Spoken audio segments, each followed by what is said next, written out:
bonsoir à toutes et à tous, bienvenue sur le chat de ce soir. Donc normalement on a une petite thématique ce soir concernant tout ce qui est de l'ordre de la balance, du ruban, etc. Donc, je ne sais pas comment est-ce que vous avez l'habitude de fonctionner, hein, mais l'idée étant d'avoir une manière de se... merci Maud, c'est gentil. De pouvoir un petit peu vérifier l'évolution de notre perte de poids. Donc bien entendu, la balance, c'est quelque chose d'intéressant, mais attention à ne pas monter dessus trop souvent parce que ça reste quelque chose d'indicatif dans un moment présent. Donc en fonction de l'état général, de l'hydratation, du cycle pour les femmes, du transit, etc., le poids il peut être tout à fait faussé. Donc il faut essayer de voir les choses un petit peu plus, comment dire, ouvertes. Vous avez des balances qui sont basiques, qui sont les moins chères, qui peuvent être malgré tout fiables pour ce genre d'exercice.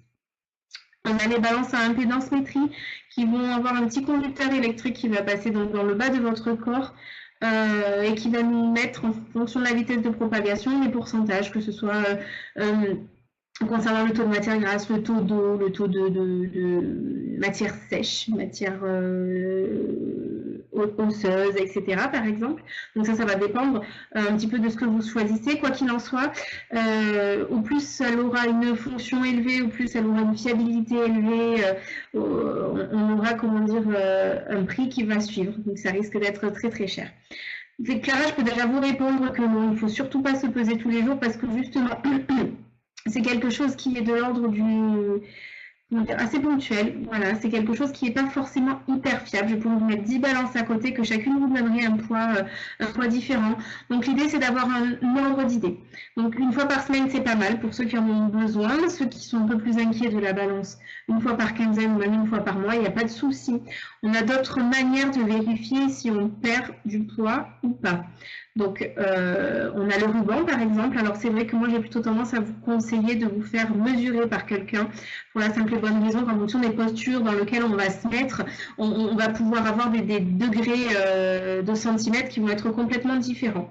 Donc, ne pas hésiter à vous faire aider, que ce soit par votre compagne, votre compagnon, peu importe, hein, et qui vous voulez, pour qu'on ait des positions particulière pour qu'on soit beaucoup plus fiable. Pour idée, par exemple, le tour de taille, ça va être 2 cm en dessous de la poitrine. Sinon, on peut prendre le point le plus fin, si vous voulez. On a au niveau du tour de taille, de ventre, pardon, 2 doigts au-dessus de la ceinture, par exemple.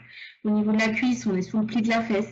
Voilà, il faut avoir des repères pour que ce soit le plus fiable possible. Ok, ce sont des choses qui restent malgré tout aléatoires. C'est pour ça que on a majoritairement, comment dire, la logique de vous dire d'avoir des vêtements de test, parce que finalement c'est ce qui fonctionne le mieux. De commencer par une chemise ou un pantalon dans lequel on est un tout petit peu serré, par exemple, c'est quelque chose de parfait. Avoir aussi des vêtements objectifs, pourquoi pas, tiens, je veux rentrer dans cette jupe ou dans cette chemise. Voilà, c'est des choses qui sont plus intéressantes que le chiffre en lui-même. D'accord? On peut avoir des fois des pertes de poids qui ne sont pas forcément importantes en termes de chiffres, mais qui physiquement sont très très intéressantes. Je pense notamment aux personnes qui vont se mettre en même temps à l'activité sportive. Le muscle pèse plus lourd que la graisse, d'accord? Donc il prend moins de volume. Donc globalement, on peut être affiné mais avoir un poids identique si on a eu une activité sportive reprise avec la nécessité de perdre du poids. Hein. J'espère que j'ai été claire avec tout ça. N'hésitez pas à me poser des questions. Je vais commencer à lire un petit peu ce que vous me dites parce qu'il y a plein de petites choses intéressantes. Alors, bonsoir à tous. Donc là, j'avais répondu à la question. Peu importe le jour que vous choisissez, l'intérêt étant de rester sur ce jour-là pour avoir au moins une semaine pleine. Alors, c'est vrai qu'on aime bien se poser tous le matin à jeun, après être passé aux toilettes. C'est le moment où on a le poids le plus léger.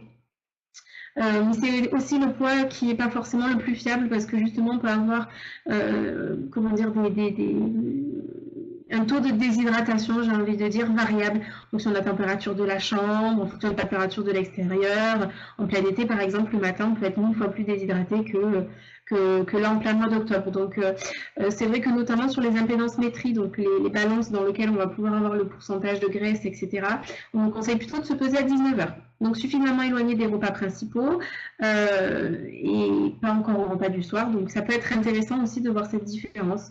On peut avoir presque 1 kg de différence, mais ce sera plus fiable au niveau de la composition corporelle. À vous de voir. D'accord? On garde en tête que ça reste un indicatif. Alors, mode, vous vous pesez tous les jours.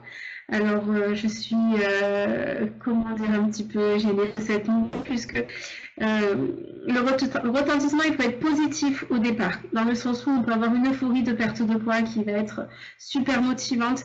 Par contre, à un moment donné, il y a forcément un ralentissement de la perte de poids. Pour certains, des fois du palier, voire une perte de poids qui va se mettre, alors que je vais mettre en face la caméra, hop, en dents de scie. Donc, ça peut être plus déstabilisant qu'autre chose. D'autant plus que sur les premiers jours, c'est marquant, sur les jours suivants, ça l'est beaucoup moins. Donc, c'est vrai que je comprends qu'on puisse avoir cette nécessité de voir le résultat. Mais dans l'idée, c'est porter attention à ce que votre corps vous en donne comme information. Ça sera beaucoup plus marquant que le chiffre sur la balance. Donc, plutôt que de se peser tous les jours, on peut commencer peut-être à passer un jour sur 2, puis un jour sur 3 et espacer petit à petit. Ce sera d'ailleurs beaucoup plus facile à stabiliser pour la phase d'après-régime. D'accord?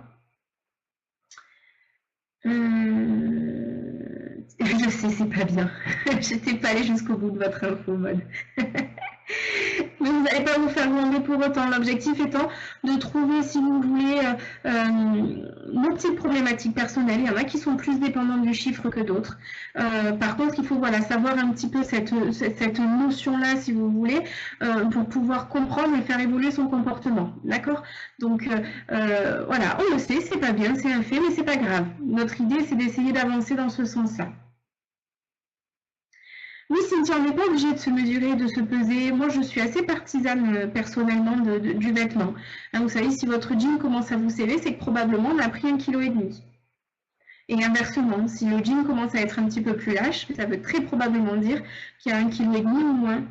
Hein, donc, c'est vrai que les vêtements, s'ils sont taillés à notre convenance, sont largement suffisants pour nous donner des indications. C'est moins stressant, c'est moins, je trouve pas l'adjectif qui, ouais, c'est moins stressant, c'est moins addictif. Voilà, cette notion, vous voyez, de cercle vicieux qui nous embête un petit peu dans la gestion du poids. Des fois, à plus ou moins 500 grammes, on va se stresser alors que c'est une stabilisation au poids normal. Donc, prendre du recul là-dessus, c'est plutôt très intéressant. Alors, planer, poids de départ 104, actuellement 98. Je n'ai pas votre nombre de semaines sous les yeux, si vous pouvez me le préciser. Après, on parle de statistiques entre 800 grammes et 1 kg à la semaine, plané. Donc, c'est vrai qu'il y a des choses qu'il faut étudier plus précisément si votre perte de poids est inférieure à 500 grammes. Et dans ce cas-là, n'hésitez pas à prendre rendez-vous avec l'une d'entre nous pour qu'on puisse préciser ça ensemble.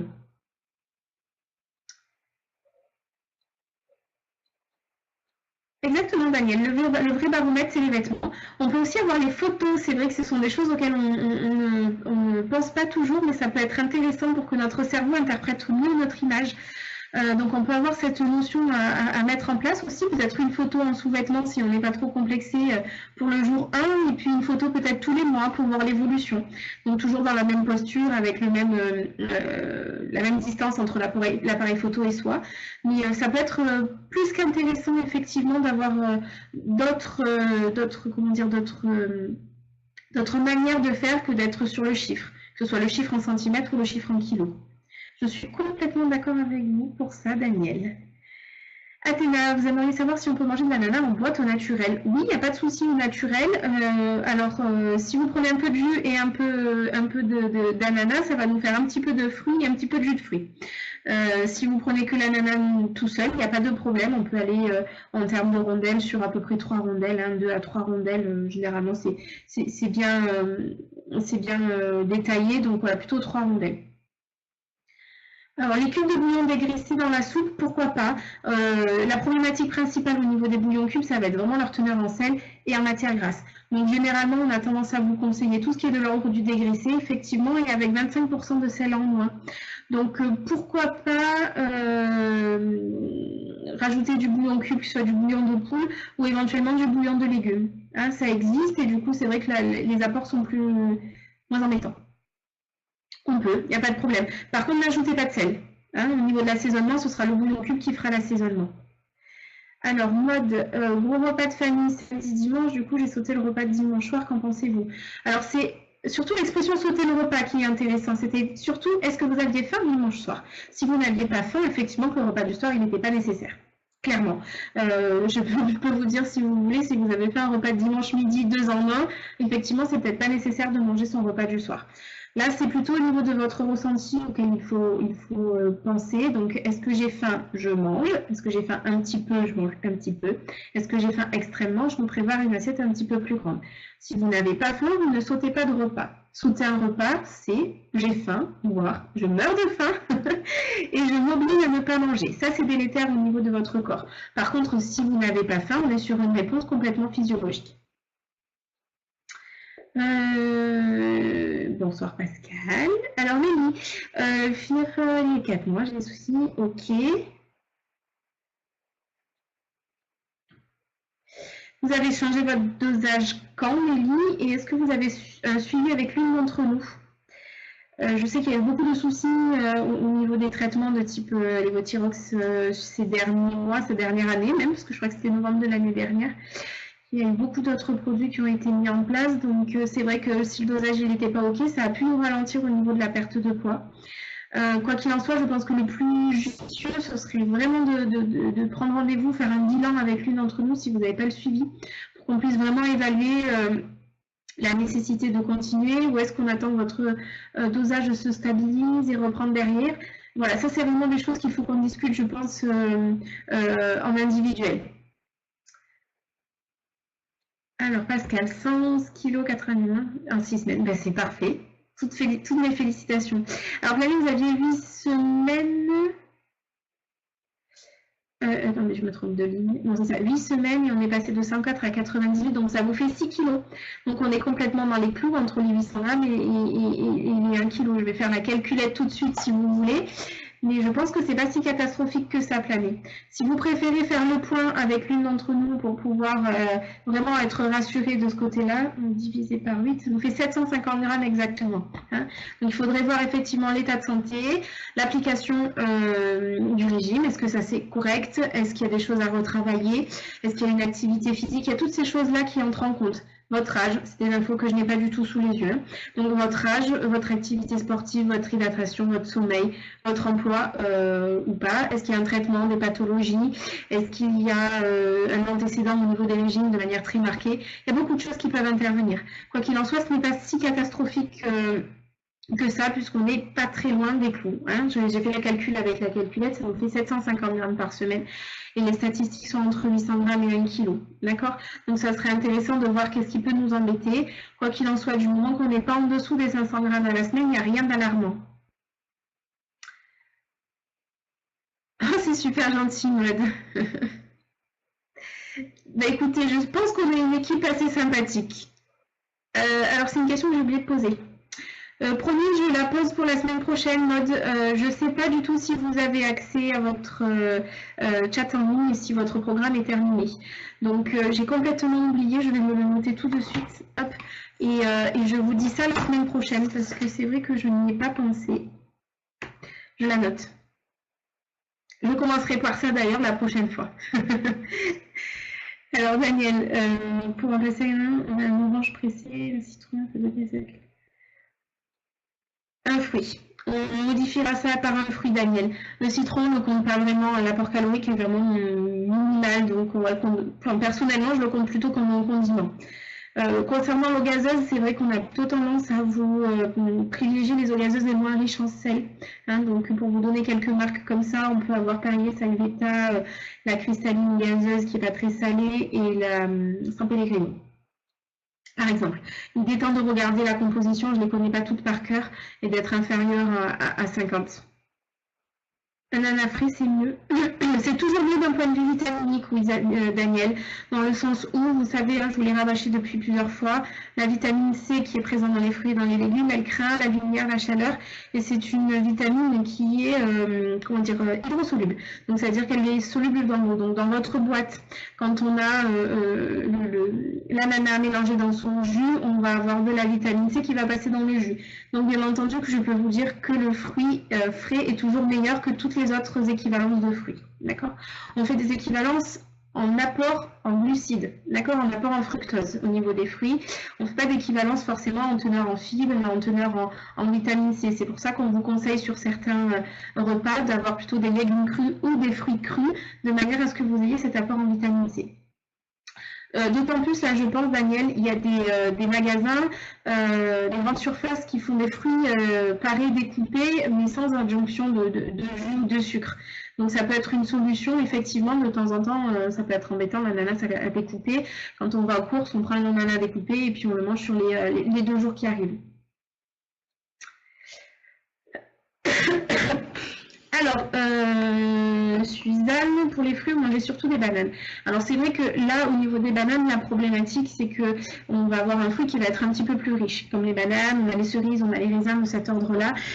Donc, si on est vraiment tout le temps que sur un type de fruit, on ne va pas avoir un mélange au niveau des vitamines et des minéraux qui va être intéressant. Alors, au niveau du nombre de fruits par jour, on est toujours sur 2. D'accord? En fonction, voilà, sur la basique. Après, si vous avez une activité importante, on pourrait un petit peu plus décupler, mais globalement, on est sur 2, avec une variété. Donc, c'est vrai que les bananes, j'aurais plutôt tendance à vous dire 1 jour sur 2, de manière à apporter une rythmique. Pourquoi est-ce que vous mangez des bananes? C'est les seuls fruits que vous aimez? C'est surtout ça qui est intéressant. Suzanne, du coup. Hein, je ne sais plus si j'ai dit votre nom. Alors, puis vous avez resté 1, 4, 5... Mouche de pêche. Et vous n'aviez pas faim le soir. Donc, si la faim n'est pas là le soir, eh bien, écoutez, on ne mange pas. On ne saute pas de repas, donc c'est pas un problème. L'idée étant toujours, quand on a un repas un peu plus copieux, de se dire, tiens, quand est-ce que ma faim y apparaît, ok? Au niveau de la faim, c'est vrai qu'on en discute souvent sur les chats du corps, mais la faim a des gradations, elle peut être très légère, un petit creux à l'estomac, ou très intense, je m'évanouis, je me sens pas bien, j'ai des sueurs, moi j'ai des pensées ressassantes comme ça tout le temps au niveau de l'alimentation. Donc ça, c'est des nuances que l'on peut avoir. Mais commencer à réavoir faim pour reprendre son repas après un gros excès, moi je pense que c'est la bonne stratégie, d'accord? Après, double, là, ce qu'on pourrait essayer de voir, c'est est-ce que vous n'avez pas abusé en termes de volume au niveau du resto chinois? Est-ce que votre appétit était extrêmement grand ou est-ce qu'on s'est laissé tenter à droite à gauche? Voilà, ça c'est des questions qu'on peut essayer de travailler en amont, par exemple, hein, ou faire des pauses au cours de vos repas pour pouvoir évaluer l'évolution de votre faim. Hein, ça pourrait être super intéressant. Hier, panier ou moi? J'ai pas compris, planer. Est-ce que vous vouliez dire, est-ce que vous pourriez compléter votre phrase, s'il vous plaît? Ok, Nelly, donc faites votre contrôle TSH et prenez rendez-vous du coup avec l'une d'entre nous, peut-être la semaine prochaine, lundi, mardi, voilà, de manière à ce que l'on puisse faire le point avec ça et réévaluer un petit peu la prise en charge. Il n'y a pas de raison. Si les plats vous plaisent, vous pouvez complètement continuer, il n'y a pas de souci. Bonsoir Marie-Christine. Alors Pascal, elle est sympa Camille, je lui dirais. Je pense que ça fait plaisir à tout le monde hein, d'avoir des retours. Voilà, on est vraiment dans la critique constructive, donc il ne faut pas hésiter quand vous faites des retours, que ce soit sur certains plats, sur certaines choses. Voilà, on travaille dessus, hein, donc n'hésitez pas, c'est interactif. Mais c'est pas grave, Marie-Christine, vous allez être là pour la fin. Hein, vous avez un petit peu loupé les infos concernant la pesée, mais vous pourrez revoir ça. Il y a le petit lien, je crois, dès le lendemain. Hein. D'avoir manqué le début, est-ce que vous prévoyez de faire un mail? Voilà, c'est bon, j'ai répondu. Spontanément, j'ai répondu à votre question. Donc, il y a un espace qui est fait pour ça, où le lien est... je ne sais pas où c'est, par contre. Je vais me renseigner, je vous précise ça la semaine prochaine. Qu'est-ce que j'ai sauté? Le pain de seigle noir complet. Oui, vous pouvez, bien entendu.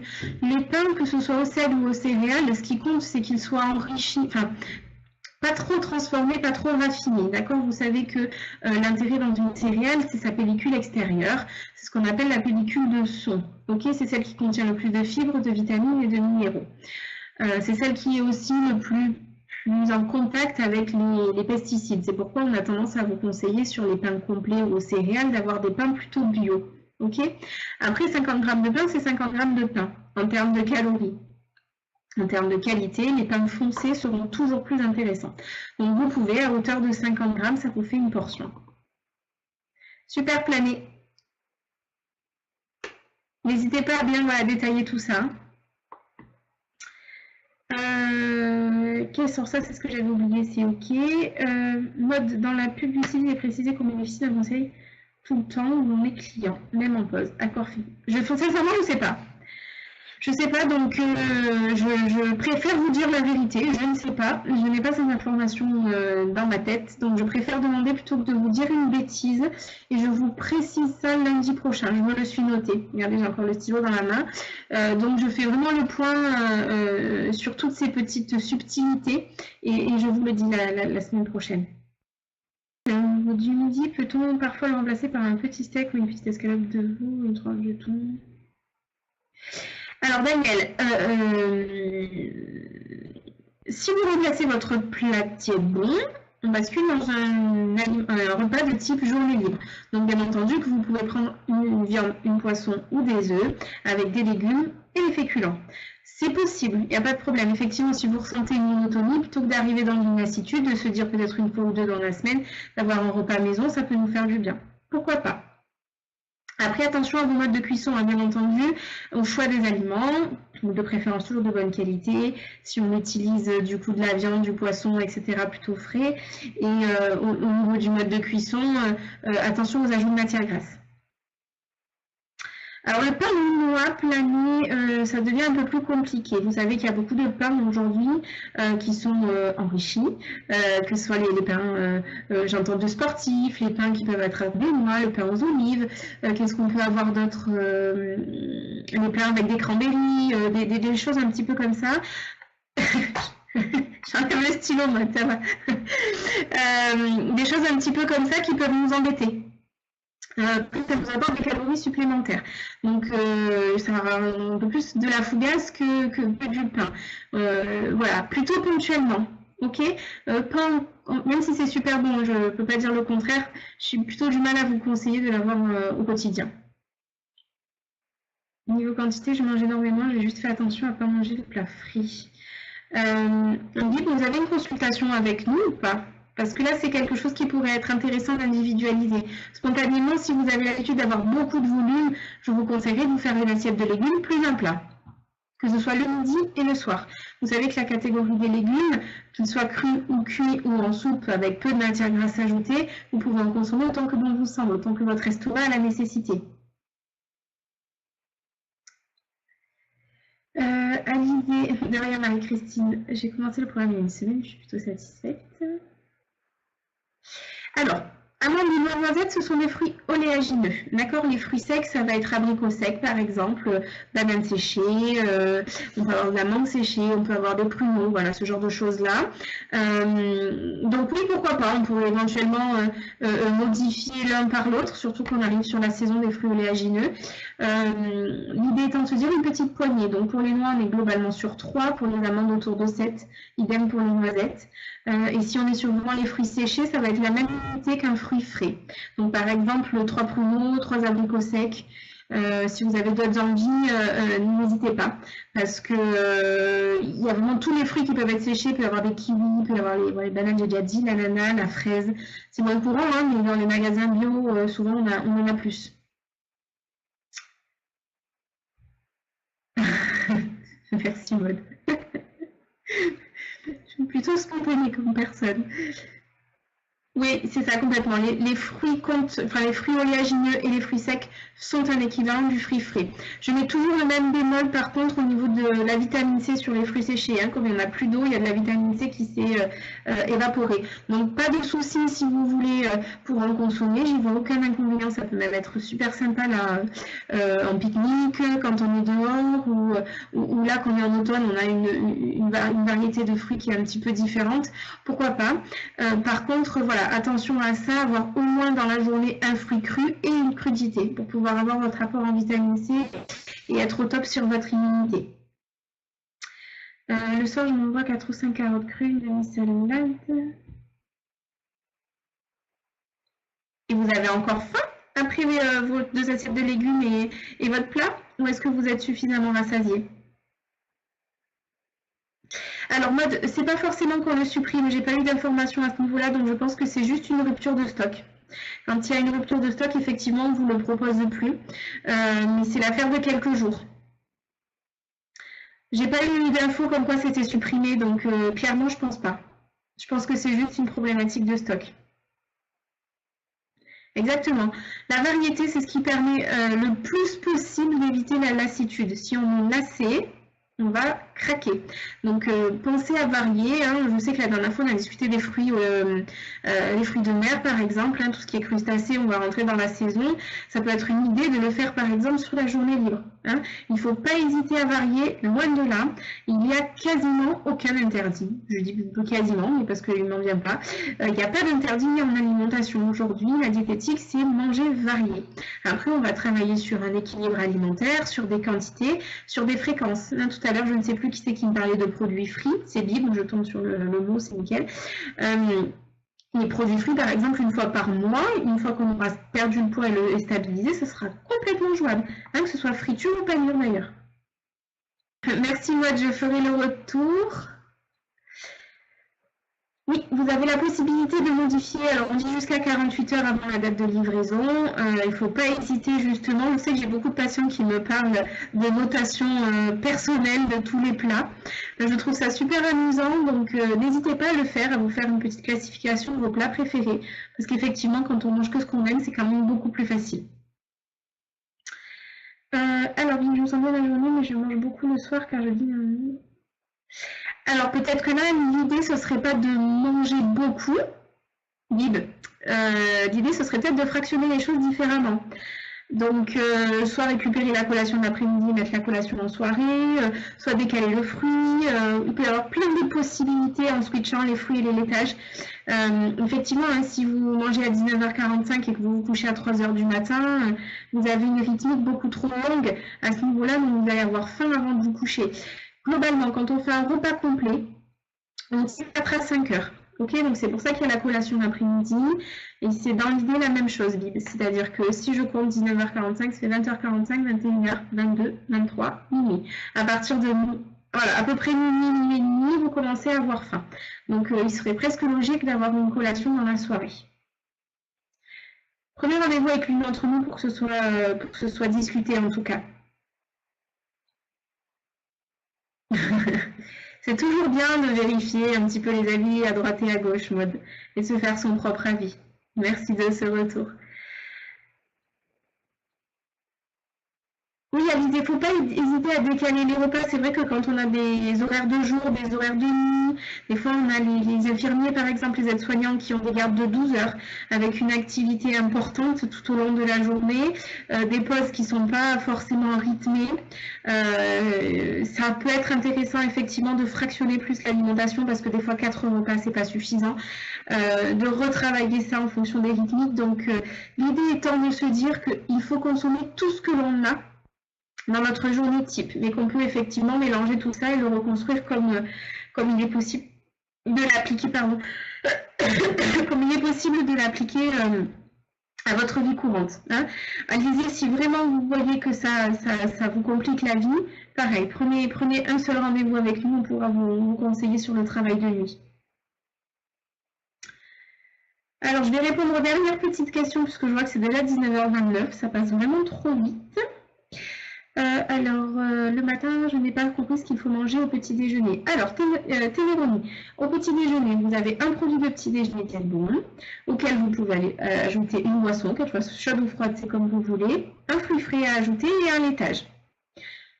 C'est le basique. Sur le pain, vous pouvez rajouter un petit peu de beurre, il n'y a pas de souci. Après, si vous avez un appétit moins important, il faudra tout à fait fractionner et switcher les choses que vous ne pouvez pas manger le matin. Dites-moi si vous avez bien compris Téléronie. L'église est super.